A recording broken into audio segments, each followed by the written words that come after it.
নজর রাখবো পরবর্তী খবরের দিকে। জঞ্জাল সাফাইয়ে এবার নামতে দেখা গেল আসানসোলের জাতীয় কংগ্রেসের সদস্যদের। অন্যদিকে বেতন বৃদ্ধি, পিএফ সহ একাধিক দাবিতে প্রায় ৮ দিন ধরে কর্মবিরতি পালন করছে আসানসোল পুর নিগমের ১০৬টি ওয়ার্ডের সাফাই কর্মীরা। তাদের এই কয়েকদিনের কর্মবিরতির জেরে আসানসোল শহরে আবর্জনা স্তূপ জমতে শুরু করেছে। তারই প্রতিবাদ জানিয়ে আসানসোল শহরকে দূষণমুক্ত রাখতে আসানসোল জাতীয় কংগ্রেসের পক্ষ থেকে এই কর্মসূচি বলে জানিয়েছেন কংগ্রেস নেতা প্রসেনজিৎ পৈতন্ডি। তার আরো হুঁশিয়ারি, যদি এই সমস্যার সমাধান না হয় তাহলে শহরের সমস্ত আবর্জনা ট্রাকে করে নিয়ে গিয়ে পুরসভার সামনে রেখে তারা আন্দোলন করবেন। পাশাপাশি এই স্তূপীকৃত আবর্জনায় সমস্যায় পড়েছেন স্থানীয় বাসিন্দারা।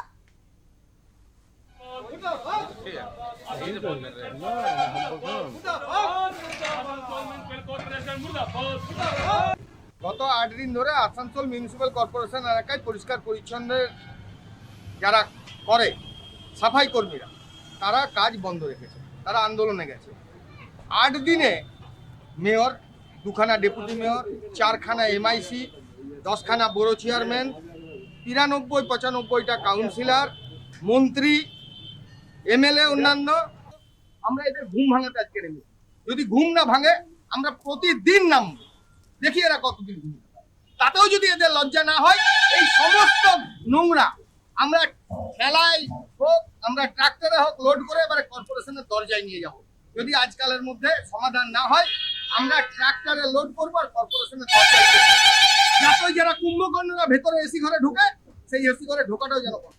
আপনারা জানেন গত ৮ দিন ধরে আসানসোল মিউনিসিপ্যাল কর্পোরেশনে ১০৬ ওয়ার্ড পরিষ্কার হচ্ছে না। কেন? ওইখানকার কর্মচারী যারা আছে, সাফাই কর্মচারী, তারা কিন্তু আন্দোলনে আছে। কিসের আন্দোলন? তাদের পিএফ, তাদের বেতন বাড়াবার জন্য। তাই নিয়ে সমাধান কিন্তু কর্পোরেশনের পক্ষ থেকে কোনো করা যাচ্ছে না। আমরা কালকে একটা হেডিং দিয়ে বলে এসেছিল যে আপনারা সমাধান করুন, না হলে আমরা কিন্তু রোডে নামবো, আমরা এসে কর্পোরেশনের বড় আন্দোলনে নামবো। আজকে আমরা চোখ খোলাবার জন্যও না, কর্পোরেশনে যারা দায়িত্বতে বসে আছেন তাদের চোখ খোলাবার জন্য আমরা আসানসোল মার্কেটে বিভিন্ন এলাকায় আমরা পরিষ্কার করছি। আমরা একটু আগে জওহরমান জালাল স্কুল, জামা মসজিদ, ডাঙ্গা গলি হয়ে আমরা মহাবীর আশ্রম, আর আগামী দিন যদি এদের সমাধান না হয় সাফাই কর্মীদের, কিন্তু আমরা কর্পোরেশনে যে দরকার পড়লে তালাও মারবো, এখানে যে বসে থাকবো। সাফাই কর্মীরা না আসার জন্য রাস্তাঘাটে খুবই অসুবিধা হচ্ছে, যেহেতু জঙ্গল হয়ে যাচ্ছে। আপনার এবার যেমন ড্রেন করে জ্যাম থাকছে সবসময়, জল ওভারফ্লো করে যাচ্ছে রাস্তার উপর দিয়ে। তার জন্য আমাদের সমাজে অনেকই অসুবিধা হচ্ছে। বাবা, সাফাই কর্মীরা আসছে না, এটা তো বিরাট অসুবিধা হচ্ছে না আমাদের।